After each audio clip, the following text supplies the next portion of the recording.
The last two of the basic functions that we're going to overview are going to be the square root function and the absolute value function. So starting with the square root function, it takes the form f of x equals the square root of x. Again, you don't necessarily need to know exactly everything about the square root right now, but just to get a familiarity with what the graph looks like, we're going to just look at it really quick. I wrote an almost trivial note that says the independent variable is under the square root, obviously. And so that's how you can tell that you have a square root function, in case you didn't know. And the graph looks like this. So you, again, haven't gone over it in class yet, and you will not until, probably a few weeks in at least. But you're going to have to trust me when I say the graph looks like this. It starts at the origin, and it trails off going right forever and up forever. It doesn't look like it from the way I drew it necessarily, but it does continue going up as well in the upward direction, kind of like, not that sharp. That, but my drawings aren't always perfect.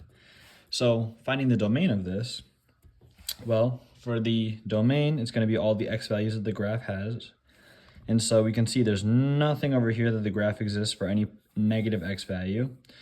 But we do know that it starts at the 0 marker, so it starts at the origin. And it includes this point. So we're going to have an inclusive bracket starting in the left that lets us know that we start our domain from the left side at x equals 0. And then, like I just said, it goes on forever in the right. So we go to positive infinity in the positive direction. So it goes from 0 to positive infinity for the x values. And then the range is going to be very similar, actually the exact same. As we come up from negative infinity, we see there's no graph anywhere down here until we hit 0 again, but as a y value. So again, include 0. And yet again, the graph goes up for infinity as well. Although it doesn't look like it, it will continue in the positive upwards direction as well as the positive rightwards direction forever. So we have the domain and range. Now the absolute value takes the form f of x equals the absolute value of x. That's the generic form. It can obviously look different. Again, an almost trivial note will tell you that the independent variable is contained within the absolute value bars.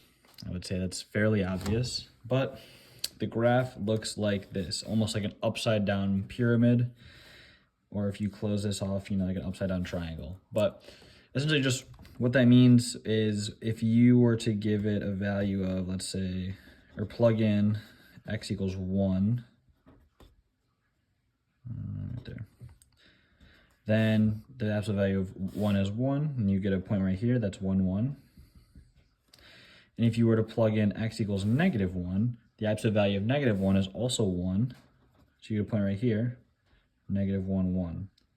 And so for every positive x value, you have a negative x value with the same exact output. So they both have the same y value, and so they're going to mirror each other going upwards and out.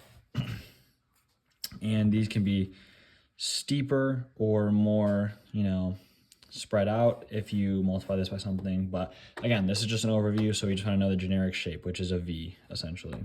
And the domain of this, well, if we see coming from negative infinity, this extends over and up to the left. So left and up forever. So it goes to the left forever, so negative infinity. And then this one extends up and to the right forever, so also forever to infinity. And so our domain for any x is going to be negative infinity to infinity, because any x value, we will have a corresponding y value for that on the graph. As far as the range goes, however, this one starts at the origin. So no graph exists below the x-axis, or below y equals 0. And as we get to the origin, we have a point that contains 0. So we write a bracket to know that we are including 0. And then from there, both of these lines go upwards forever. So we go off into infinity. So our domain is all of the x values that exist, and the range is anywhere from 0 upwards. All right. And so if you have any questions, leave a comment. And if you found this helpful, then you should like and subscribe.